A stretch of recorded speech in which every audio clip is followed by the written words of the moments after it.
Mi esposo me engañó con mi mejor amiga mientras yo pagaba sus medicamentos. Luego tomé la venganza más cruel. Mi estómago siempre da ese estúpido y lento vuelco cada vez que la vida decide reiniciarse conmigo, y esa noche sentí como si intentara salirse por mi garganta mientras estaba sentada en la pequeña mesa de la cocina, mirando un correo electrónico del hospital con números que ni siquiera quería leer bien. Tenía los codos sobre la mesa, una mano en mi cabello, y la otra sosteniendo todavía una pluma sobre una lista de compras a medio terminar. Y mi esposo estaba en la recámara al final del pasillo tosiendo de nuevo, de esa manera que sonaba como si viniera de algún lugar demasiado profundo. La luz del techo zumbaba como si estuviera molesta conmigo. El fregadero estaba lleno de trastes y mi celular seguía iluminándose con recordatorios que ya había pospuesto 3 veces. Recuerdo haber pensado, con mucha claridad, que daría cualquier cosa para que mi mayor problema fuera algo tonto como un pago atrasado de la tarjeta de crédito, y no lo que sea que este correo electrónico estaba a punto de hacer real. Por cierto, me llamo Kendra y soy enfermera, lo cual es gracioso si lo piensas, porque paso todo el día cuidando a otras personas y luego llego a casa aterrorizada de estarle fallando de alguna manera a la única persona que prometí cuidar para siempre.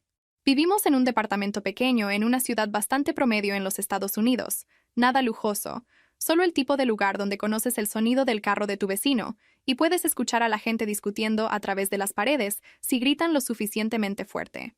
Mi esposo y yo nos casamos jóvenes, recién salidos de la escuela, pensando que el amor y el trabajo duro iban a ser suficientes para mantenernos a flote.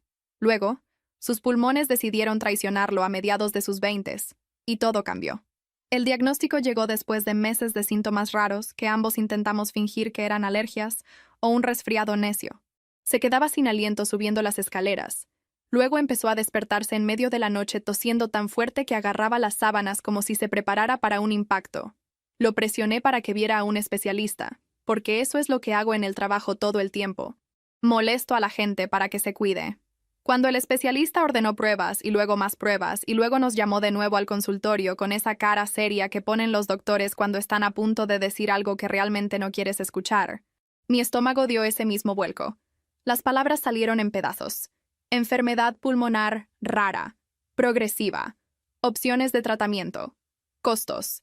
Teníamos un plan de salud a corto plazo, del tipo que consigues cuando estás entre coberturas reales y te dices a ti mismo que es mejor que nada. Yo trabajaba por día en una clínica pequeña que no ofrecía prestaciones, así que tuvimos que comprar nuestra propia cobertura, y la de corto plazo era todo lo que podíamos pagar en ese momento. Al parecer, solo era mejor que nada si nunca te enfermabas de verdad. El plan no cubría condiciones preexistentes, que es una bonita forma corporativa de decir, oye, si ya tienes esto, no lo vamos a tocar. Los tratamientos que recomendó el especialista eran del tipo que vienen con etiquetas de precio tan altas que ni siquiera parecen números reales. Incluso con nuestros padres ayudando donde podían, las facturas empezaron a apilarse como una horrible torre de papel en la esquina de mi mente. Abrí el correo electrónico porque evitarlo no iba a hacer que los cargos desaparecieran. El nuevo estado de cuenta era peor de lo que esperaba. Me senté ahí haciendo las cuentas en mi cabeza, lo cual nunca es tan bueno como cuando realmente lo escribo, pero ya podía sentir el pánico subiendo. Mi sueldo como enfermera cubría nuestra renta y lo básico, pero esto era otra cosa. Esto eran varias vidas de horas extra. Escuché a mi esposo toser de nuevo y murmurar algo en voz baja, probablemente disculpándose por despertarme aunque yo no estaba dormida. Tenía 24 años y ya caminaba como si cada respiración fuera una negociación. Hice lo que siempre hago cuando mi cerebro empieza a dar vueltas. Abrí mi laptop y empecé a buscar. Mejores trabajos, mayor paga, diferentes estados, contratos de viaje. Encontré un contrato temporal de enfermería en otro estado que pagaba casi el doble de lo que yo ganaba. Más prestaciones que parecían un plan de adultos de verdad. Se sentía de locos siquiera considerar dejarlo, aunque fuera por unos meses. Pero la alternativa era verlo enfermarse más mientras nos ahogábamos en deudas. Recuerdo llamar a mi madre y a mi padre y exponerlo todo, mi voz demasiado rápida, mis palabras tropezando unas con otras. Escucharon, hicieron 1.000.000 de preguntas prácticas, y luego mi padre hizo esa larga exhalación que siempre hace antes de aceptar algo grande. Si este contrato realmente paga tanto y da una cobertura decente, dijo, entonces tal vez esto es exactamente lo que tienes que hacer ahora mismo. No lo estás abandonando. Estás tratando de mantenerlo con vida. Mi madre estuvo de acuerdo, lo cual me sorprendió más, porque ella es la emocional, la que llora con los comerciales, pero estaba extrañamente firme esa noche. Dijo que ella y mi padre ayudarían en lo que pudieran, y luego sugirió algo en lo que yo había evitado siquiera pensar. Habla con tu amiga, dijo. Sabes que dejaría todo para ayudar. Prácticamente vivía aquí cuando estabas en la prepa. Lo quiere como a un familiar. Mi mejor amiga había sido parte de mi vida desde que éramos adolescentes. Había estado en nuestra boda, obviamente, en primera fila, llorando más fuerte que mi madre, cosa por la que todavía la molestábamos. Todavía estaba en la escuela, tratando de terminar su carrera, pero vivía en la misma ciudad que nosotros, y había estado muy presente desde que mi esposo se enfermó. Ella era la que se sentaba con él en el hospital cuando yo tenía que ir a trabajar, la que organizaba su horario de medicamentos en una tabla codificada por colores como si estuviera haciendo un proyecto escolar. Se sentía natural apoyarme en ella, aunque una parte de mí odiaba necesitar hacerlo. Cuando la llamé y le expliqué lo del contrato, hubo una pausa en la línea, lo suficientemente larga como para pensar que me iba a decir que estaba loca. En cambio, dijo, definitivamente deberías tomarlo. Yo puedo manejar las cosas aquí. Honestamente, quiero ayudar. Odio sentirme inútil viéndolo luchar así. Sonaba tan sincera que me sentí culpable incluso por ese pequeño destello de alivio. Se ofreció a quedarse en nuestro lugar tanto como fuera necesario. Dijo que sus padres entenderían que estaba ayudando a la familia. Se ofreció a gestionar sus citas, llevar el control de cada pastilla, asegurarse de que comiera cuando se suponía que debía hacerlo. Sé lo ridículo que va a sonar esto en retrospectiva, pero en ese momento se sintió como una bendición, como si el universo realmente nos estuviera dando una puerta en lugar de puras paredes de ladrillo. Lo platiqué con mi esposo. Trató de discutir al principio, diciendo que no quería que yo desarraigara mi vida, que algo saldría. Luego repasamos las facturas juntos, y la realidad hizo lo que la realidad siempre hace. Admitió que el dinero extra y la cobertura de salud real podrían cambiarlo todo. Dijo que confiaba completamente en mi mejor amiga. Hizo esa pequeña broma sobre cómo, entre las dos, lo mandarían y obligarían a seguir vivo aunque él intentara no hacerlo. Pasamos las siguientes semanas en este extraño borrón de planificación y emociones. Me entrevistaron para el contrato, firmé papeles, llené formularios para el nuevo plan de salud que cubriría a los cónyuges. Lo agregué como dependiente y traté de no llorar en la oficina de recursos humanos cuando la mujer me felicitó por tomar una decisión inteligente para mi familia. Empecé a hacer listas de todo lo que mi mejor amiga necesitaría saber, aunque ella ya sabía la mayor parte. Organicé las pastillas en cajitas etiquetadas por día y hora, no porque ella no pudiera hacerlo, sino porque necesitaba sentir que todavía tenía el control de algo. La noche antes de irme, nos sentamos en el sofá y fingimos ver algún programa mientras en realidad solo mirábamos la pantalla y pensábamos en todo lo demás. Mi mejor amiga ya había movido algunas de sus cosas a la recámara de huéspedes. Mis padres habían dejado comida y cobijas y 100 consejos. Me acurruqué junto a mi esposo, escuchando su respiración, sintiendo cada subida y bajada irregular como si fuera mi propio pecho el que lo hiciera. Vamos a superar esto, dije, como una de las enfermeras con las que trabajo tranquilizando a un paciente, excepto que esta era mi vida y no un turno. Él besó mi frente y dijo, ve a salvar nuestras vidas. ¿Está bien? Si hubiera sabido lo que iban a hacer mientras yo no estaba, no sé si me hubiera quedado o si hubiera quemado todo el lugar antes de irme. En ese momento, solo los abracé a ambos y me dije a mí misma que así se veía el amor cuando eres adulto. Se veía como dejar a la persona que amas con alguien en quien confías para poder ir a ganar suficiente dinero para mantenerlo con vida. El nuevo trabajo se sintió como entrar en otra versión de mí misma. Nueva ciudad, nuevo departamento con muebles que no combinaban, nuevo hospital con sus propios olores, rutinas y chismes. Trabajaba turnos largos, a veces dobles cuando me rogaban, porque la paga era buena y las horas extra eran mejores. El plan del empleador era sólido. Llené los formularios para agregarlo como dependiente, y prácticamente lloré cuando la tarjeta llegó por correo con nuestros 2 nombres en ella. La guardé en mi cartera como un amuleto. Cada 2 semanas, cuando llegaba mi cheque, me sentaba y lo dividía automáticamente. La mitad iba a nuestra cuenta conjunta en casa, la que siempre habíamos usado para pagar la renta y las facturas. La mitad se quedaba conmigo para poder cubrir mi renta, comida y cualquier gasto aleatorio que surgiera.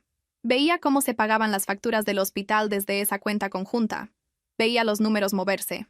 Dolía cada vez, pero también era este recordatorio constante de que estaba haciendo algo, de que irme no había sido solo un impulso egoísta. Mi mejor amiga enviaba actualizaciones constantemente al principio, fotos de él en el sofá con su oxígeno, sonriendo de esa manera cansada que tenía. videos cortos de sus bromas ridículas, pequeños mensajes sobre cómo estaba tolerando un nuevo medicamento o cómo fue la cita con el especialista. Me mantenía cuerda. Hacía que las noches sola en mi nuevo lugar se sintieran menos como abandono y más como trabajo en equipo. Con el tiempo los mensajes se volvieron un poco menos frecuentes, pero eso tenía sentido. La gente se ocupa. Ella estaba equilibrando su cuidado y sus clases. Yo trabajaba cada turno que me daban. Cuando sí enviaba mensajes, a menudo era tarde en la noche, diciendo que estaba agotada pero bien, que él había tenido un día difícil, que se estaba preocupando más por él. Empezó a quejarse de que tal vez tendría que pausar la escuela por un semestre porque el horario era imposible. Le dije que pagaría lo que necesitara, como si eso fuera algo normal para decirle a tu amiga que estaba cuidando a tu esposo enfermo. Casi al mismo tiempo, mi esposo comenzó a pedir el dinero más temprano cada mes. Llamaba o enviaba mensajes de texto y decía que había habido alguna factura sorpresa, alguna prueba urgente, algo que no podía esperar hasta el fin de semana. Un escáner se reprogramó. Se estaba probando un nuevo medicamento. El hospital quería el pago antes de programar otro procedimiento. Siempre sonaba urgente, y cada vez que pedía, yo transfería el dinero más rápido. Dejé incluso de pensar en ello como mi salario. Era solo dinero del hospital. Guardaba cada recibo en una carpeta, simplemente porque eso es lo que hacen las enfermeras. Documentamos. Hablábamos por teléfono constantemente, al menos al principio. Llamadas tarde en la noche cuando salía de un turno para escuchar su voz. Llamadas matutinas en mis días libres mientras él tomaba café, y yo trataba de fingir que las cortinas estilo motel eran las mismas que las cortinas de casa. Siempre sonaba cansado pero agradecido. Me llamó su heroína más de una vez. Eso me mantenía en marcha. Hubo pequeñas cosas que puedo ver ahora que no encajaban. La forma en que mi mejor amiga a veces contestaba el teléfono desde nuestra recámara, en lugar de la sala, y luego se reía restándole importancia. La forma en que mi esposo mencionaba chistes internos que tenían sobre algún programa que estaban viendo juntos, y luego lo pasaba por alto cuando yo hacía preguntas. La forma en que ella empezó a llamarlo nuestro paciente de una manera extraña, medio en broma, y luego se corregía demasiado rápido. En ese momento, archivé todo eso bajo estrés y la intimidad que proviene de cuidar a alguien. Cuando estás enfermo, y alguien te está bañando y dándote pastillas y ayudándote a ir al baño, los límites se desdibujan. Lo sé. Lo he visto. Se suponía que el contrato era por un año, pero después de varios meses me di cuenta de que tenía suficiente ahorrado para tomar un breve descanso e ir a casa para una visita sorpresa, sin destruir todo lo que había construido. Quería verlo en persona, estar en mi propio departamento, oler nuestro estúpido sofá viejo, abrazar a mis padres sin una pantalla entre nosotros. No le dije que iba porque pensé que sería lindo y romántico. Sí, ya lo sé, ya lo sé. Reservé el boleto. Arreglé mis turnos para darme unos días libres y le dije a mi gerente que iba a casa por una visita familiar. Le envié un mensaje a mis padres diciéndoles que iba, pero les rogué que no le dijeran nada a mi esposo ni a mi amiga. Quería ese momento de reunión estilo película donde yo entraría y él se sorprendería y lloraríamos y todo se sentiría menos como un simulacro de supervivencia y más como un matrimonio real de nuevo. El vuelo de regreso se sintió más largo de lo que realmente fue. Pasé la mayor parte imaginando su cara cuando me viera, imaginándonos acurrucados en nuestra cama, respirando el mismo aire de nuevo. Cuando el avión aterrizó, mis manos temblaban. Tomé un taxi directo a nuestro edificio, con el corazón martilleando en mi pecho, aferrando mi maleta de mano como un escudo. Todavía tenía mis llaves. Tenía esta tonta idea romántica de abrir la puerta en silencio y entrar como en algún video cursi de sorpresas en internet. Metí mi llave en la cerradura y la giré lentamente. La puerta se abrió fácilmente. La sala se veía igual a primera vista. Cobijas en el sofá, frascos de recetas en la mesa de centro. Entré. Cerré la puerta detrás de mí tan silenciosamente como pude. Dejé mi maleta junto a la pared y me dirigí hacia el pasillo. Escuché el sonido bajo de una televisión desde la recámara y algo que sonaba como risas. Cuando empujé la puerta de la recámara para abrirla, nada en mi cuerpo estaba listo para lo que vi. Aunque si me contaras esta historia sobre otra persona, probablemente diría, claro, ¿qué esperabas? Él estaba recargado contra las almohadas, sin camisa, con el tubo de oxígeno rodeando sus orejas. Ella estaba junto a él bajo las cobijas, también claramente sin ropa. Su ropa estaba esparcida en la silla donde yo solía poner mi pijama. Estaban enredados el uno con el otro de esta manera familiar que hizo que se me erizara la piel. Por un segundo, ninguno de los dos me notó, porque se miraban el uno al otro como si fueran las únicas dos personas en el mundo. Entonces mi mejor amiga giró la cabeza. Me vio parada allí en la puerta con mi cabello todavía desordenado por el viaje y mis ojos abiertos de par en par, y todo se congeló. No recuerdo haber soltado mi bolsa, pero debí haberlo hecho, porque más tarde estaba en el suelo. Solo recuerdo este sonido saliendo de mí que no se sentía como mi voz, más como algún sonido animal. ¿Qué demonios es esto?, dije.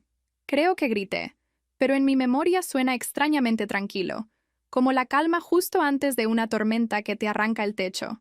Los ojos de mi esposo se hicieron enormes. Trató de sentarse más. Empezó a toser. Agarró la cobija. Mi mejor amiga se apresuró, subiéndose la sábana hasta el pecho como si eso fuera a hacer esto menos horrible. Por un segundo, nadie habló, lo cual es una locura, porque había 1.000.000 de cosas que decir. Entré completamente a la habitación y golpeé mi mano contra el interruptor de la luz, inundando todo con brillo. No más sombras, no más fingir que esto podía ser un malentendido. Mi mejor amiga fue la primera en formar palabras realmente. «Kendra, escucha», dijo, y su voz tenía este tono de súplica que me hacía querer lanzar algo. «Iba a decírtelo. Te lo juro. Solo estábamos tratando de encontrar la manera correcta de...» «¿La manera correcta de qué?», interrumpí. «¿De revolcarte con mi esposo en mi cama mientras estoy fuera del estado trabajando dobles turnos para pagar sus facturas del hospital?» Él trató de hablar entonces, resoplando y tosiendo entre sílabas. «No es lo que parece», empezó, lo cual sigue siendo la cosa más tonta que alguien me ha dicho, considerando que era exactamente lo que parecía. Ella puso una mano en su brazo como si lo estuviera protegiendo de mí, y luego me miró directamente con esta extraña mezcla de culpa y desafío. «Estoy embarazada», dijo, y por alguna razón la habitación se quedó aún más callada, como si el sonido mismo decidiera que era demasiado incómodo quedarse. La miré fijamente. Esperé a que dijera que estaba bromeando, esperando que apareciera alguien con una cámara y gritara sorpresa, porque seguramente no acababa de volar a casa temprano para descubrir que mi mejor amiga estaba embarazada de mi esposo enfermo en mi propia cama mientras mi dinero pagaba todo. Pero ella siguió hablando. «No planeamos esto», dijo. «Simplemente sucedió. Hemos estado pasando tanto tiempo juntos, y nos dimos cuenta de que lo que sentimos es diferente. Nos amamos. Realmente nos amamos. Y con todo lo que él está pasando, merece ser feliz». Me reí. De verdad me reí. Este sonido áspero y roto que me lastimó la garganta. «Él merece ser feliz», repetí. «También merece que yo siga transfiriendo mi sueldo como su patrocinadora personal, mientras ustedes dos juegan a la casita en mi hogar». Mi esposo trató de balancear sus piernas por el lado de la cama como si fuera a levantarse y venir hacia mí, pero estaba respirando demasiado fuerte. Se veía pálido, las sombras azules bajo sus ojos aún más oscuras que antes. Parte de mi cerebro, la parte de enfermera, registró que su nivel de oxígeno probablemente estaba bajando. Al resto de mi cerebro no le importó. «Íbamos a hablar contigo», dijo entre toses. «Íbamos a averiguar cómo hacer esto de una manera que no te lastimara tanto». «Vas muy bien hasta ahora», dije. Podía sentir mis manos temblando. Mi corazón latía tan fuerte que podía escucharlo en mis oídos. «Déjame adivinar. Esperaban que yo siguiera enviando dinero porque soy tan compasiva y tan responsable y tengo tanto miedo de que te mueras que nunca acabaría con su pequeño arreglo». «Estás exagerando», espetó mi mejor amiga entonces, y ese fue el momento en que algo en mí también se rompió. «Nadie está tratando de usarte. Tú querías ayudarlo. Lo amas. Todos lo amamos. Piensa en lo que es mejor para él, no en tu orgullo». La habitación se inclinó. «Mi orgullo», dije lentamente. «Mi orgullo. Dejé mi hogar, mi trabajo, mi vida para ir a trabajar a otro lugar para poder conseguirle un plan de salud real. Envío la mitad de mi sueldo a esta cuenta cada mes. Confié en ti para cuidarlo y decidiste que eso incluía acostarte con él y embarazarte. Y quieres hablarme de orgullo». Ella abrió la boca como si fuera a discutir. Luego la cerró de nuevo. Mi esposo empezó a llorar, lágrimas silenciosas deslizándose por sus mejillas. Extendió una mano hacia mí y dijo mi nombre como si fuera una oración. «No», dije. «No digas mi nombre». Mi voz sonaba plana incluso para mí. Algo en mí se quedó muy quieto. «Ustedes dos se merecen el uno al otro. Y se merecen cada una de las consecuencias que vienen». No recuerdo haber salido de la recámara. Un segundo estaba ahí. Al siguiente estaba en la sala agarrando mi maleta y mis llaves con manos que no sentía mías. Lo escuché llamando mi nombre. Tosiendo, la escuché a ella diciendo algo sobre que el estrés era malo para su condición, que necesitaba calmarme o lo mataría. Esa última parte en realidad me hizo reír de nuevo. Aparentemente todo era mi culpa ahora, incluido el aire en sus pulmones. Salí. Cerré la puerta de un portazo tan fuerte que un marco de fotos se cayó de la pared. Bajé las escaleras tan rápido como pude, esperando medio que uno de ellos me persiguiera, pero nadie lo hizo. Mi carro estaba justo donde lo había dejado meses atrás, luciendo polvoriento y familiar. Me subí, con las manos temblando en el volante, y simplemente me senté ahí por un minuto mirando el edificio como si tal vez los últimos 10 minutos hubieran sido una alucinación. Entonces mi celular vibró. Los mensajes empezaron a llegar. Él, ella, ambos. Variaciones de cálmate y estás exagerando y no puedes irte así, y piensa en su salud y necesitamos hablar como adultos. Uno de ellos de hecho escribió que yo estaba siendo egoísta. Apagué el teléfono, encendí el motor y conduje a casa de mis padres en piloto automático, parpadeando para contener las lágrimas tan fuerte que mi visión se nubló más de una vez. Casi me pasó un semáforo en rojo porque no podía dejar de repetir esa escena de la recámara en mi cabeza. Cuando me estacioné en la entrada de mis padres, mi madre ya estaba en la puerta, como si hubiera sentido algo. Apenas logré entrar antes de empezar a sollozar. Les conté todo, cada detalle, cada palabra, el embarazo, los discursos sobre el amor, la exigencia de que siguiera pagando. La cara de mi padre pasó de preocupada a furiosa en unos 5 segundos. Mi madre seguía diciendo, no, no, no, como si al decirlo suficientes veces deshiciera la realidad. No me dijeron que me calmara. No me dijeron que perdonara. Mi madre fue directo a la cocina a hacer té porque eso es lo que hace cuando el mundo se desmorona. Y mi padre sacó su vieja libreta donde anota cada número de teléfono importante y dijo, vamos a hablar con un abogado. Lo dijo como algunas personas dicen, vamos a la iglesia. Como si fuera el único paso lógico después de que la fe se rompe. Dormí en mi vieja habitación esa noche, en una cama que se sentía más pequeña de lo que recordaba. Mi celular seguía vibrando en la mesa de noche, iluminándose con llamadas y mensajes que ignoré. Me desperté por la mañana con dolor de cabeza y ese horrible segundo de olvidar dónde estás antes de que los recuerdos regresen de golpe. Mi padre me dio café y luego me llevó a un despacho de abogados que había buscado temprano esa mañana. El abogado estaba tranquilo de esa manera profesional. Tomó notas mientras yo explicaba, hizo preguntas sobre nuestras finanzas, sobre el plan de salud, sobre la cuenta conjunta. Cuando le conté sobre haberlos encontrado, sobre el embarazo, sobre los mensajes diciéndome que todavía necesitaba pagar porque él estaba enfermo, la expresión del abogado no cambió mucho, pero su pluma se movió más rápido. En este estado, dijo, hay un periodo de espera para el divorcio. Aproximadamente un par de meses.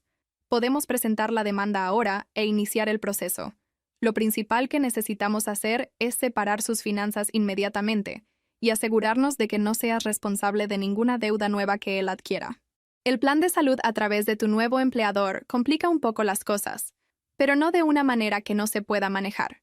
Sugirió que cerrara la cuenta conjunta o al menos quitara mis depósitos directos, abriera una cuenta separada solo a mi nombre y dejara de pagar cualquier cosa que no fuera claramente mi responsabilidad.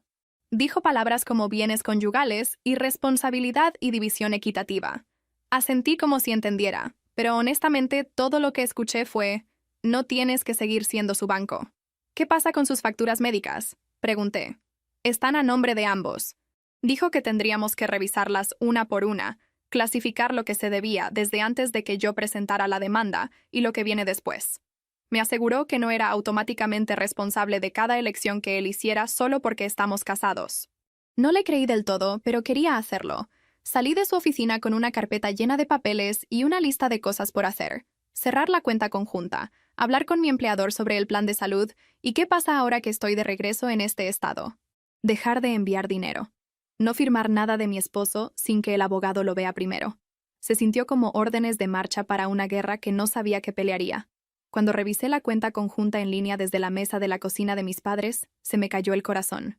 Había retiros que no tenían nada que ver con hospitales o farmacias. Restaurantes. Una tienda de bebés lujosa. Alguna suscripción que no reconocí que sonaba sospechosamente como si involucrara planificación de bebés. Deslicé y deslicé la pantalla, sintiendo que mi cara se calentaba. Imprimí los estados de cuenta y los puse en la carpeta del abogado. Mi abogado ni siquiera necesitó amenazarlo con eso. Solo saber que esos cargos podían ser arrastrados a la luz del día fue suficiente. Luego llamé a mi gerente en el hospital en el otro estado y les dije que necesitaba terminar el contrato antes de tiempo por razones familiares. Fueron sorprendentemente comprensivos.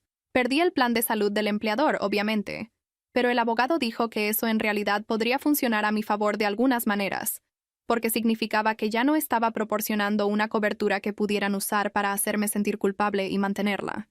La cobertura de continuación habría costado más de lo que podía pagar de todos modos, y el abogado dijo que cortar ese lazo era en realidad estratégico. Me quedé con mis padres. Mi madre hacía demasiada comida. Mi padre me miraba como si fuera a desaparecer. Me sentía vacía, como si alguien me hubiera sacado las entrañas y se hubiera olvidado de volver a llenarlas. Ellos todavía pensaban que yo tenía ese trabajo fuera del estado y esa tarjeta de seguro en mi cartera. No tardaron mucho mis suegros en aparecer. Tocaron la puerta de mis padres una tarde como si vinieran a tomar café. Mi madre miró por la mirilla y suspiró antes de abrir. Empezaron suaves, por supuesto. Mi suegra me abrazó como si no hubiera criado al hombre que acababa de volar mi vida en pedazos. Mi suegro hizo esa triste inclinación de cabeza que hace la gente cuando está a punto de pedirte que te sacrifiques por alguien más. Dijeron que sentían mucho lo que había pasado entre mi esposo y yo, que no aprobaban el engaño, pero que teníamos que pensar en el panorama completo. El panorama completo, repetí. Te refieres a su salud. Lo sé. Asintieron ansiosamente. No está bien, dijo mi suegra, como si de alguna manera me hubiera perdido esa parte. El estrés es muy malo para su condición. Toda esta situación lo ha puesto peor. Te ama, ¿sabes? Solo cometió un error. Un error, dije, tratando de no reírme de nuevo. Ha estado teniendo una relación continua con mi mejor amiga en mi casa mientras yo envío dinero desde otro estado. Ella está embarazada. Eso no es un error. Es una segunda vida. Intercambiaron una mirada, como si yo estuviera siendo irrazonable. Luego mi suegro se aclaró la garganta y dijo, esperábamos poder hablar de una solución práctica. Tal vez un arreglo donde legalmente sigan casados para que él pueda permanecer en tu plan de salud, y tú acuerdes una cantidad de apoyo financiero cada mes, a cambio de algunas concesiones por su parte. Me tomó un segundo darme cuenta de lo que estaban sugiriendo. Quieren que lo mantenga como dependiente y le envíe dinero, mientras él juega a la casita con ella, dije lentamente. Quieren que sea su patrocinadora para que pueda criar a un hijo con la mujer con la que me engañó. Se veían incómodos, pero no lo negaron. Mi suegra incluso intentó disfrazarlo con lenguaje religioso sobre los votos en la enfermedad y en la salud, sobre el perdón, sobre hacer lo correcto. Luego fue un paso más allá y dijo la parte más fea en voz alta. Podrías hablar con ella, dijo. Podrías sugerirle que considere otras opciones. Dada su condición, podría ser mejor si ella no continuara con el embarazo. Simplificaría todo. Entonces ustedes dos podrían trabajar en su matrimonio, y él podría concentrarse en mejorar sin ese estrés extra. La miré como si le hubiera salido otra cabeza. ¿De verdad me estás pidiendo que convenza a la mujer que se acostó con mi esposo de terminar su embarazo para que ustedes puedan recuperar su pequeña historia limpia? Dije. ¿Te escuchas a ti misma? Se puso roja. Mi suegro empezó a decir algo sobre proteger a su hijo. Lo interrumpí. Aquí está lo que va a pasar, dije. Estoy solicitando el divorcio. Estoy separando nuestras finanzas. No voy a ser parte de cualquier desastre que hayan creado juntos. Si quieren apoyarlo, apóyenlo. Si quieren apoyarla, apóyenla. Pero no vengan a casa de mis padres a pedirme que me siga matando para pagar por el hombre que decidió que yo era prescindible. Hicieron esa cosa donde la gente pasa de rogar a amenazar en unos 2 minutos. Hablaron de lo malagradecida que era, de cuánto me habían recibido en la familia. Dijeron que todos pensarían mal de mí si dejaba a un hombre enfermo. Mi padre apareció en la puerta, con los brazos cruzados, y les dijo que la conversación había terminado. Se fueron en una nube de decepción, prometiendo orar por mí. Por esa época, los padres de mi ex mejor amiga se pusieron en contacto. Habían sido vecinos de mis padres durante años. Me invitaron a tomar café como lo habían hecho 100 veces cuando éramos niñas. Fui, principalmente porque quería que lo escucharan de mí en lugar de alguna versión retorcida más tarde. No tenían idea de lo que había pasado. Pensaban que su hija solo estaba siendo extra servicial con mi esposo mientras yo trabajaba fuera del estado. Cuando les conté toda la historia, incluido el embarazo, incluido el dinero, se quedaron sentados en shock. Su madre empezó a llorar. Su padre se puso de un extraño tono rojo que nunca le había visto. La llamó frente a mí, puso el teléfono en altavoz y le preguntó directamente qué estaba pasando. Ella entró inmediatamente en modo de negación, diciendo que yo estaba celosa, que estaba inventando cosas porque no podía manejar los cercanos que se habían vuelto mientras yo no estaba. Cuando él siguió presionando, finalmente admitió que algo estaba pasando, pero trató de culpar de todo a mi esposo, diciendo que él la había seducido, que ella solo estaba tratando de consolarlo, que no era su culpa si se enamoraron. Sus padres le dieron un ultimátum ahí mismo en el altavoz: regresar a casa y ordenar su vida o quedarse con él y perder su apoyo financiero para la escuela. Ella lo eligió a él.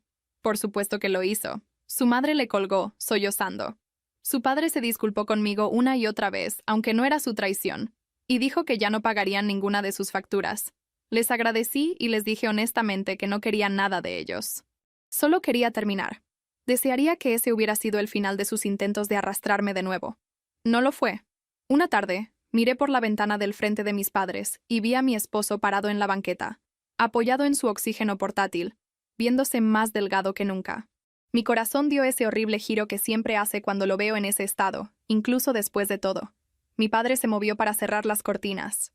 Lo detuve, porque sabía que si nos escondíamos, se convertiría en una historia dramática más tarde sobre lo cruel que fui. Mi esposo tocó el timbre. Mi padre abrió la puerta, pero no se hizo a un lado. Podía escucharlos desde el pasillo. «Necesito hablar con ella», dijo mi esposo, con la voz ronca. «Ella no quiere hablar contigo», respondió mi padre. Empezó a suplicar, alzando la voz. Dio un paso adelante como si fuera a entrar a la fuerza. «No puedes alejarla de mí», dijo. «Ella es mi esposa. No puede simplemente irse. La gente necesita saber lo que hizo. Me dejó cuando estoy enfermo. Iré a su antiguo trabajo y les diré que abandonó a un hombre enfermo. Publicaré todo en línea. Me aseguraré de que todos sepan qué tipo de persona es realmente». Sentí algo helado asentarse en mi pecho. Ahí estaba. Las amenazas. La humillación pública. El plan era hacerme quedar como la villana para que cediera y siguiera pagando. Clásico. Salí al pasillo donde podía verme por encima del hombro de mi padre. «¿Quieres hablar conmigo? Habla», dije. Miró más allá de mi padre, con los ojos brillantes. «Kendra», dijo, como si mi nombre se supusiera que deshiciera todo. «Por favor, no puedes hacer esto. Moriré sin ese plan de salud. Moriré sin esos medicamentos. ¿Cómo puedes vivir con eso en tu conciencia?» «Ya moriste como mi esposo», dije. Y sí, sé que eso fue dramático, pero estaba enojada y agotada. Mataste lo que fuera que era este matrimonio cuando te metiste en la cama con mi amiga y empezaste a planear una familia con ella. No pongas eso sobre mí. Él sacudió la cabeza, respirando más rápido. No fue tan simple, dijo. Tenía miedo. Tú no estabas. Ella estaba aquí. Una cosa llevó a la otra, y ahora está embarazada. Y no sé qué hacer. Pero lo único que podría ayudar es si me mantienes en tu plan por un rato más. Solo hasta que averigüe las cosas. 30 días, 60 días, algo. Por favor. Casi me río de la redacción.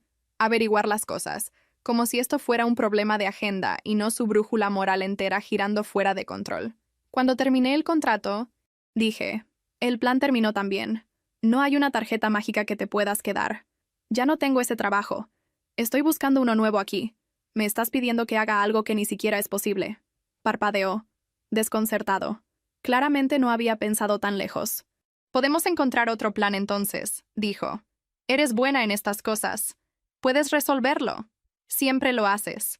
Ese fue el momento en que me di cuenta de que para él, yo era menos una pareja y más un recurso. Una solucionadora de problemas. Una estrategia de seguro médico andante. «No», dije. «Terminé de resolver cosas por ti. Habla con tus padres. Habla con tu nueva novia. Habla con una trabajadora social». Terminé. Cerré la puerta. Golpeó durante un rato. Gritó algo más sobre lo cruel que era. Como todos me juzgarían. Mi padre se quedó allí todo el tiempo, con los brazos cruzados, negándose a participar. Finalmente los golpes cesaron. Cuando nos asomamos por la cortina, se había ido. Si esta fuera la parte de la historia donde todo se resuelve ordenadamente, te diría que solicitar el divorcio resolvió todo. No fue así. Sin embargo, sí inició el proceso legal real. El abogado presentó los papeles, lo que significaba que mi esposo fue notificado y tuvo que responder. Podría haber peleado, podría haber intentado alargarlo, pero no lo hizo. Tal vez pensó que todavía podía manipularme fuera del sistema judicial. Unos días después de que entraron los papeles, mis suegros regresaron, esta vez con un tipo de su iglesia a remolque. Era una de esas personas que habla en tonos suaves mientras dice las cosas más cargadas de culpa que hayas escuchado jamás. Se sentaron en la sala de mis padres como si fuera algún tipo de intervención. Habló sobre el perdón. Habló sobre el sacrificio. Habló sobre cómo el amor real soporta las dificultades y la traición y la enfermedad. Citó versículos sobre quedarse con tu cónyuge a través de las pruebas. Sugirió que mi decisión de divorciarme de mi esposo en su momento de necesidad pesaría mucho en mi alma. Escuché por un rato. Luego estallé. Déjame dejar esto muy claro, dije. Si solo hubiera estado enfermo y asustado y difícil, todavía estaría allí. Si hubiera sido honesto sobre lo abrumado que se sentía, me habría quedado. Me casé con él por todo eso. Para lo que no me inscribí fue para enviar mi sueldo para cubrir sus facturas mientras él se acostaba con mi mejor amiga en mi cama y planeaba un bebé con ella. Eso no es una prueba. Es traición. Y si creen que mi deber como esposa incluye financiar eso, entonces su idea del matrimonio y la mía ni siquiera están en el mismo universo. El tipo de la iglesia abrió la boca para lanzar una refutación. Levanté una mano. No lo hagas, dije. No me digas lo que Dios quiere de mí en este momento. Dios puede hablarme directamente si esa es la prioridad. Hasta entonces, las únicas personas que deciden qué hago con mi vida somos yo y el abogado que contraté. Mis suegros se fueron viéndose heridos y ofendidos. El tipo de la iglesia se ofreció a orar conmigo. Le dije que podía orar en casa. Estoy segura de que ahora estoy en alguna lista de chismes como la mujer que dejó a su esposo enfermo. Pero ¿sabes qué? Que hablen. La parte más extraña de todo el lío legal fue lo rápido que firmó el acuerdo. El abogado llamó una mañana y dijo: ha aceptado tus términos, sin disputa sobre los pequeños ahorros que tenía, sin discusión sobre dividir las deudas. Básicamente firmó renunciando a cualquier reclamo por el que podría haber peleado. Podría tener miedo de lo que saldría en una audiencia, dijo el abogado. La gente se pone nerviosa de que examinen sus gastos en público, especialmente cuando ha habido engaño. Pensé en esos cargos de la tienda de bebés, las cuentas de restaurantes, las suscripciones misteriosas, y asentí. Por mí está bien. Cuanto menos tiempo tuviera que pasar en un juzgado, mejor. Encontré un nuevo trabajo de enfermería en una clínica local. Nada glamoroso, pero estable. Me mudé a un departamento pequeño no muy lejos de mis padres, porque empezar de nuevo es más fácil cuando alguien puede traerte la cena sin hacer demasiadas preguntas. Había redirigido todo mi correo allí y actualizado cada consultorio médico y acreedor con la nueva dirección. Cambié mi número. Lo bloqueé en todas las formas posibles en que pudiera contactarme. La bloqueé a ella también. Les pedí a los amigos mutuos que no dieran mi información. Por un tiempo estuvo tranquilo. Luego el universo recordó que odia los finales limpios. Una tarde recibí un mensaje de una mujer que conocía vagamente de la escuela, alguien que siempre había rondado el borde de nuestro grupo de amigos. Dijo que mi ex mejor amiga le había pedido que se comunicara conmigo porque estaba demasiado avergonzada para contactarme directamente. Dijo que estaban luchando, que no tenían dinero, que su salud estaba peor, que el embarazo era complicado, que necesitaban ayuda. Lo planteó como una especie de caso de caridad de emergencia. Miré el mensaje durante un minuto entero, sintiendo mi mandíbula apretarse. Luego la bloqueé. No contesté. Sé que eso suena frío, pero tienes que entender. En ese punto mi tanque de empatía para esas dos personas estaba más que vacío. Habían tomado sus decisiones. Se habían elegido el uno al otro por encima de mí y por encima de la honestidad. Me habían tratado como una billetera con piernas. Lo que sea que estuvieran enfrentando ahora era la factura llegando a su vencimiento. Unos días después, llegó una carta por correo. Era uno de esos sobres de hospital que hacen que se te caiga el estómago cuando lo ves. Lo abrí con manos temblorosas y encontré un aviso sobre una factura vieja que todavía estaba en parte a mi nombre. Por un segundo pensé que mi peor miedo se estaba haciendo realidad, que me iba a quedar atorada pagando por su desastre para siempre. Llamé al abogado en pánico. Explicó con calma que era un cargo anterior a la presentación de la demanda y que lo resolveríamos de acuerdo con el acuerdo. Me recordó que los papeles del divorcio establecían claramente la responsabilidad por las deudas médicas futuras. Su voz me tranquilizó un poco. Pero esa carta igual desató una ola de ansiedad que duró días. Era como si el pasado tuviera garras y siguiera tratando de arrastrarme de regreso. No mucho después de eso, llamó de nuevo con noticias que me habrían hecho reír si todo el asunto no fuera tan triste. Mi ex había presentado algo relacionado con la paternidad. Mi ex mejor amiga había dado a luz, y había una duda sobre si él era realmente el padre. Él le había estado diciendo a la gente que era suyo, actuando como padre, hasta que uno de sus doctores hizo un comentario sobre la fertilidad y las matemáticas dejaron de sentirse tan seguras. Dados los medicamentos que tomaba y lo que algunos de sus doctores habían dicho sobre la fertilidad, había empezado a sospechar algo. Había pedido una prueba. Los resultados fueron claros. El bebé no era suyo. Me senté ahí con el teléfono presionado contra mi oreja, escuchando al abogado describir cómo había reaccionado mi ex. Ira, negación, shock, eventualmente algún tipo de aceptación silenciosa. La mujer que había destrozado mi vida con él había estado acostándose con alguien más al mismo tiempo, y cuando la música se detuvo, ella fue la que se quedó sosteniendo a un bebé sin padre dispuesto. Parte de mí quería sentir lástima por ella. Esa parte era muy pequeña. Principalmente sentí esta fría y sombría satisfacción. No era que deseara mal al bebé. El bebé era solo daño colateral en las terribles decisiones de los adultos, lo cual sucede más a menudo de lo que debería. Pero no pude evitar pensar. Tú construiste esto. Ambos lo hicieron. Pensaron que estaban obteniendo una gran historia de amor de mi dolor, y en cambio obtuvieron una fábula con moraleja. La gente me cuenta partes de la vida de mi ex ahora, aunque yo no pregunto. Al parecer sus padres tuvieron que vender su casa para seguir pagando sus tratamientos. Viven en un departamento pequeño ahora. Perdieron nuestro viejo lugar cuando se venció el contrato de renta y ninguno de los dos pudo cubrirlo. Todavía están muy involucrados en su cuidado, lo cual honestamente es lo que siempre quisieron de todos modos, ser el centro de su universo. Mi ex mejor amiga tiene una cadena de trabajos mal pagados, tratando de hacer malabarismos con el cuidado de los niños y su propio agotamiento. El tipo que resultó ser el verdadero padre del bebé ha desaparecido, no interesado en pañales ni órdenes judiciales. Al parecer era alguien a quien había estado viendo casualmente antes de que todo implosionara, y no quería tener nada que ver con la paternidad una vez que la realidad golpeó. En algún lugar en medio de todo esto, mi ex escribió una carta e hizo que la presentaran ante el tribunal como parte del papeleo final, porque sabía que esa era la única forma en que tendría que pasar por mi abogado y tal vez aterrizar frente a mí. No tenía que leerla. Lo hice. Por supuesto que lo hice. Soy humana. Se disculpó, a su manera. Dijo que había tenido miedo, que se había sentido abandonado cuando fui a trabajar fuera del estado, a pesar de que entendía por qué lo hice. Dijo que había caído en algo con ella que no sabía cómo detener.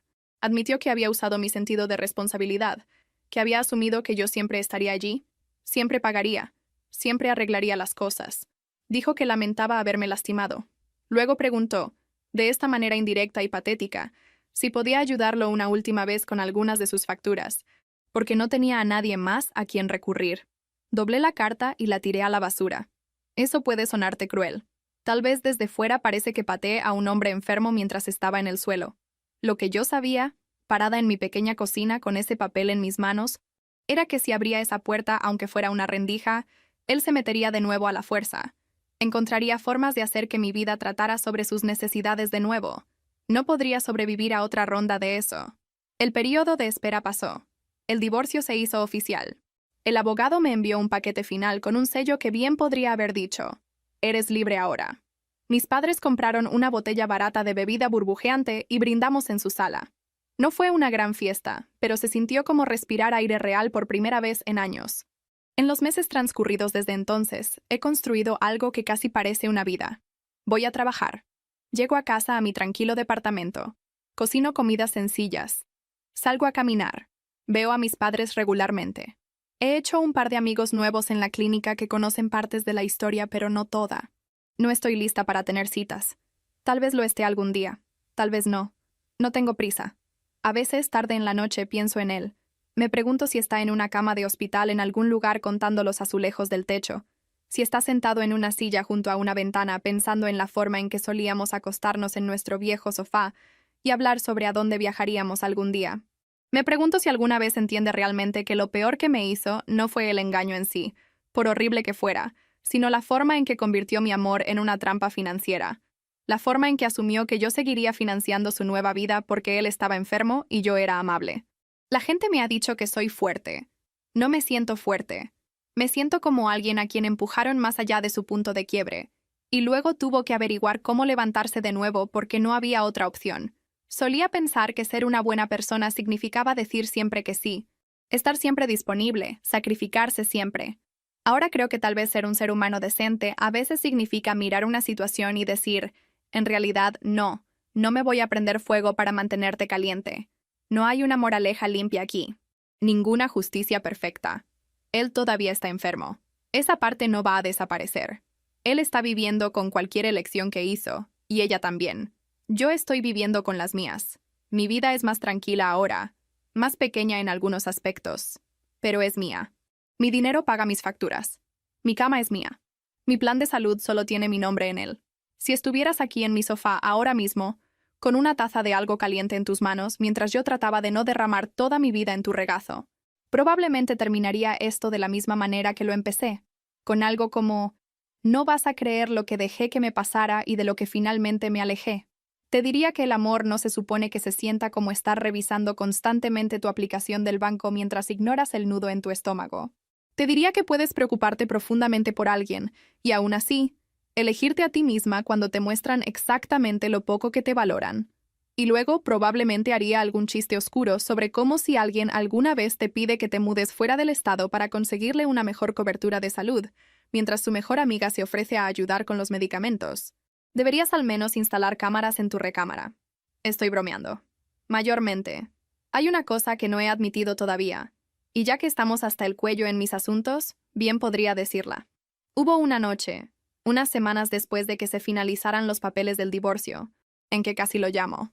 No porque quisiera que volviera, no porque de repente perdonara todo, sino porque la soledad es una mentirosa furtiva, y el dolor tiene una forma de reescribir la historia a las 2 de la mañana.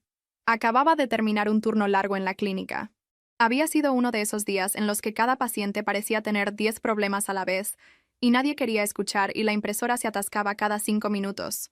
Llegué a casa, me quité los zapatos, dejé caer mi bolsa en la silla y me paré en la cocina oscura mirando el refrigerador como si tuviera algún tipo de respuesta. Había sobras y una botella medio vacía de vino barato y nada más. Mi celular estaba en la barra, con la pantalla hacia abajo. Me serví una copa de vino. Calenté algo de comida en el microondas y me senté en el sofá con la televisión baja solo por el ruido. Estaban pasando algún programa aleatorio, parejas discutiendo, música dramática. Ya conoces el tipo. En algún momento el episodio mostró una escena donde la esposa se sentaba en una habitación de hospital viendo a su esposo dormir, y algo en mi pecho se abrió. Todas las noches que me había sentado junto a su cama regresaron de golpe, la preocupación, la forma en que contaba sus respiraciones, la forma en que le acomodaba la cobija incluso cuando no lo necesitaba. Tomé mi celular sin pensar y me desplacé por mis contactos hasta que llegué a su nombre. Mi pulgar se detuvo sobre él. Por un segundo, mi cerebro trató de contarme una historia. Tal vez podría llamar y decir que solo estaba revisando su salud. Tal vez podría ser la persona más madura. Tal vez al menos podríamos ser civilizados. Tal vez alejarse no tenía que significar borrarlo por completo. Entonces otra parte de mi cerebro habló. La parte que había entrado en esa recámara y visto a mi mejor amiga en mi lugar. La parte que había leído su carta pidiéndome dinero de nuevo envuelta en una disculpa. Esa parte de mí recordó cada vez que él había usado su enfermedad como escudo, escondiéndose detrás de ella cada vez que alguien intentaba hacerlo responsable. Esa parte recordó lo pequeña que me había sentido en mi propia vida. Bloqueé mi teléfono, lo puse en la mesa y me senté sobre mis manos para no agarrarlo de nuevo. Me dejé llorar un rato. Lágrimas feas, del tipo que hacen que se te hinche la cara y se te escurra la nariz. Luego me fui a la cama sola en mi pequeño departamento y me recordé a mí misma, en voz alta, que extrañar las partes buenas de alguien no significa que les debas acceso a ti después de que han destruido el resto. Eso es algo de lo que la gente no habla lo suficiente. Cuando dejas a alguien después de una traición, especialmente una complicada y desordenada, todos esperan que ya lo hayas superado por completo o que estés totalmente destrozada. No entienden el punto medio donde estás funcionando, trabajando, riéndote de cosas, y aún así, aleatoriamente, te golpea un recuerdo que te saca el aire. Tienes permitido extrañar la versión de él que existía antes de todo esto sin querer que vuelva. Tienes permitido extrañar la vida que pensabas que estabas construyendo sin querer reconstruirla con la misma persona. Empecé terapia por ese tiempo, principalmente porque mi madre me empujó gentilmente la idea hasta que dejé de esquivarla. Encontré una consejera en la ciudad que se especializaba en duelo y relaciones, y en la primera sesión pasé 40 minutos hablando sobre sus pulmones y su engaño y el dinero, y unos 5 minutos hablando de mí.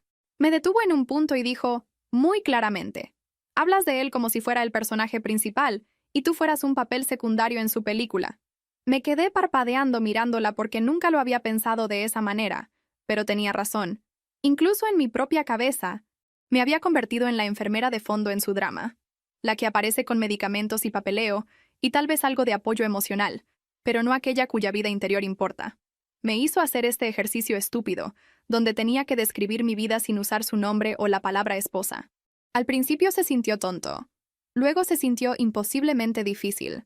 Tanto de cómo me había definido durante años estaba envuelto en ser su persona, en ser la que manejaba todo. Era como tratar de despegar una calcomanía de una botella de vidrio sin romperla. Eventualmente te das cuenta de que la calcomanía no va a salir limpia, y tendrás que vivir con algunos pedazos sobrantes. Trabajamos en los límites. Trabajamos en la culpa, especialmente la culpa pesada y pegajosa por dejar a un hombre enfermo. Ella me recordó, una y otra vez, que él es un hombre adulto que tomó decisiones conscientes. Su enfermedad explicaba algo de su miedo, seguro, pero no excusaba la traición o la explotación.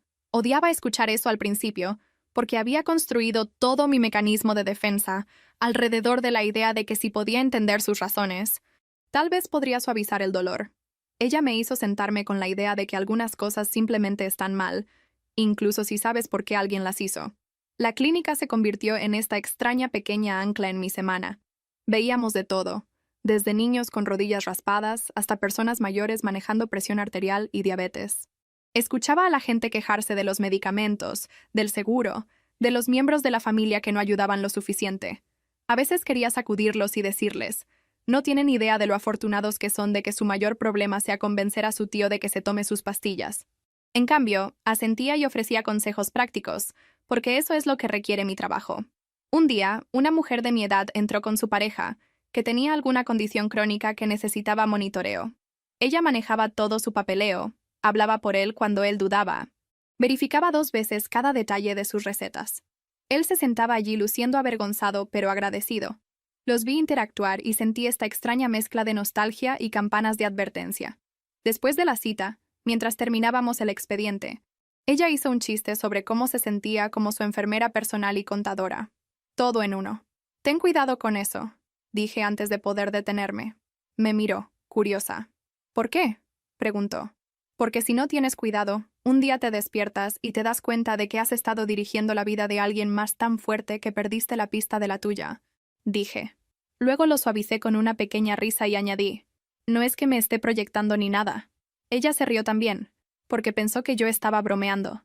Sonreí, porque eso era más fácil que contarle toda la historia. Me pegó más tarde, conduciendo a casa, que esto iba a ser una cosa ahora. Vería versiones de mi vieja vida en todas partes. Vería mujeres doblándose como pretzels para cargar a todos los demás y llamarlo amor. Vería hombres apoyándose en ese cuidado porque es más fácil que pararse por su cuenta. Y me preguntaría cuántos de ellos estaban a una mala decisión de prenderle fuego a todo el asunto. Mi ex mejor amiga aparece en mi cabeza a veces, lo cual me molesta porque me resiente darle más espacio mental. Pienso en las veces que nos sentamos en el porche de mis padres en la prepa, planeando nuestros futuros, hablando sobre carreras y departamentos y tal vez viviendo en la misma ciudad para siempre. Si le hubieras dicho a nosotras de adolescentes que algún día ella sería la otra mujer en mi matrimonio, se habría reído en tu cara. Solía jurar que nunca sería esa chica, la que iba tras la pareja de alguien más. La vida tiene un sentido del humor oscuro. Por lo que escucho, no le está yendo muy bien. Su relación con mi ex implosionó cuando llegaron los resultados de la prueba de paternidad. Sus padres la culpan de todo ahora, lo cual es injusto a su manera desigual, porque su hijo estuvo allí todo el tiempo tomando sus propias decisiones. Los padres de ella todavía mantienen su postura sobre el dinero, así que ella trabaja y cría a su bebé, y publica citas tristes vagas en línea sobre la traición y empezar de nuevo, según el único amigo mutuo que no he bloqueado todavía. Existe una tentación que tiene la gente cuando escucha una historia como la mía, de convertirla en una fábula moral ordenada. Él engañó, se enfermó, lo dejaron, sufrió. Ella traicionó a su amiga, se embarazó de alguien que no se quedó, está luchando. Yo me alejé, fui a terapia, estoy reconstruyendo. Es muy ordenado si entrecierras los ojos, pero la verdad es mucho más desordenada. A veces todavía me despierto en medio de la noche sudando, porque soñé que él estaba en el hospital y yo no podía llegar a tiempo. A veces escucho una tos en un lugar lleno de gente y mi cuerpo se tensa antes de que mi cerebro se ponga al día. A veces escucho una canción que solíamos bailar en nuestra sala y tengo que salir de cualquier tienda en la que esté porque mis ojos se llenan de lágrimas. Al trauma no le importa que la trama haya cumplido sus tiempos. Simplemente vive en tu sistema nervioso, apareciendo como un mal anuncio cuando menos lo esperas. También siento alivio de maneras que me sorprenden. Alivio de no tener que revisar mi cuenta bancaria 10 veces al día. Alivio de no tener que justificar cada compra contra alguna emergencia médica invisible. Alivio de que si llego a casa agotada y ceno cereal en el sofá, nadie me está mirando con ojos decepcionados o pidiendo más de lo que tengo para dar. Hay culpa enredada en ese alivio. Porque él todavía está enfermo, y no estoy hecha de piedra. Pero el alivio es real. Alguien me preguntó recientemente si alguna vez volvería a salir con alguien con una enfermedad crónica. Pregunta rara, pero entiendo por qué la hicieron. Mi respuesta cambia dependiendo del día. A veces digo que nunca, porque estoy demasiado cansada. A veces digo que tal vez, porque sé que no todos usarían su condición como arma de la manera en que él lo hizo. El problema nunca fueron sus pulmones. El problema fueron sus decisiones. Lo que más me afectó la cabeza fue darme cuenta de lo normal que había empezado. Pequeñas decisiones serviciales que lentamente se convirtieron en yo cargando todo. Sigo pensando en eso, porque no quiero volver a pasar por alto esas señales nunca más. Y si alguna vez te encuentras enviando la mitad de tu sueldo a una pareja que te hace sentir culpable por no enviar más, mientras un tercero se muda a tu casa bajo la etiqueta de ayudante, tal vez haz algunas preguntas más. Tal vez no ignores esas pequeñas punzadas en tu instinto. Tal vez escucha a la parte de ti que está inquieta en lugar de ahogarla en explicaciones sobre cómo todos están simplemente estresados. No sé cómo termina mi historia. Estoy en medio de ella. Tal vez en unos años miraré hacia atrás a esta versión de mí misma y pensaré que todavía era demasiado blanda, o demasiado dura, o demasiado estancada. Tal vez estaré en una ciudad diferente, con un trabajo diferente. Tal vez en una relación con alguien que realmente sepa cómo estar presente sin pedir mi último pedazo de cordura. Tal vez seguiré soltera y extrañamente contenta, adoptando un perro y hablando con mis plantas. No tengo idea. Lo que sí sé es que el capítulo con él está cerrado. No porque un juez sellara unos papeles, sino porque finalmente elegí salirme del papel que había estado interpretando durante tanto tiempo. Dejé de ser su esposa, su enfermera, su plan financiero. Empecé a ser solo yo, Kendra. Una mujer que ha tomado más de unas cuantas decisiones cuestionables, pero finalmente trazó una línea con tinta permanente gruesa. Si estuvieras sentada aquí ahora mismo y me contaras una historia que sonara aunque sea un poco como la mía, probablemente te agarraría la mano y te diría, escucha, no te voy a decir qué hacer, pero te voy a recordar que tienes permitido irte. Tienes permitido protegerte. Tienes permitido dejar de pagar por los desastres de otras personas, emocional y financieramente. No te hace cruel, te hace estar viva. Así que eso es todo. Esa es toda la historia fea, complicada y sorprendentemente liberadora. Amé a un hombre cuyos pulmones lo traicionaron. Dejé mi hogar para salvarlo. Él se acostó con mi mejor amiga en la cama que yo elegí. Ambos esperaban que yo siguiera pagando por todo. Dije que no. Él todavía está enfermo. Ella todavía está lidiando con las consecuencias. Yo todavía estoy aquí, todavía respirando, todavía aprendiendo cómo ser la protagonista de mi propia vida. Y no importa lo que nadie diga de mí a puerta cerrada. Esa es la parte con la que elijo vivir. Y si después de escuchar todo esto todavía sientes un poquito de simpatía por él, lo entiendo. De verdad lo entiendo. Yo también lo amé una vez. Pero finalmente estoy aprendiendo que puedo sostener ese viejo amor en una mano y sostener mis propios malditos límites en la otra, sin dejar caer ninguno. Puedo recordar al chico que me hacía reír y también nunca olvidar al hombre que se quedó parado mientras me convertían en una billetera andante. Ambas cosas son verdaderas. Ambas versiones existieron. Simplemente terminé de fingir que la primera cancela la segunda. La mayoría de los días ahora, cuando cierro mi puerta por la noche y apago las luces, hay este sentimiento pequeño y tranquilo en mi pecho que no tenía antes. No es felicidad exactamente, no todavía, pero es algo cercano a la paz. Mi vida es simple y aburrida de la mejor manera posible. Mis mayores problemas son los horarios de trabajo y la lavandería, y si me acordé de descongelar algo para la cena. Después de todo lo que pasó, ese tipo de aburrimiento se siente como un lujo. Y nadie, absolutamente nadie, va a hacerme sentir culpable por querer eso de nuevo.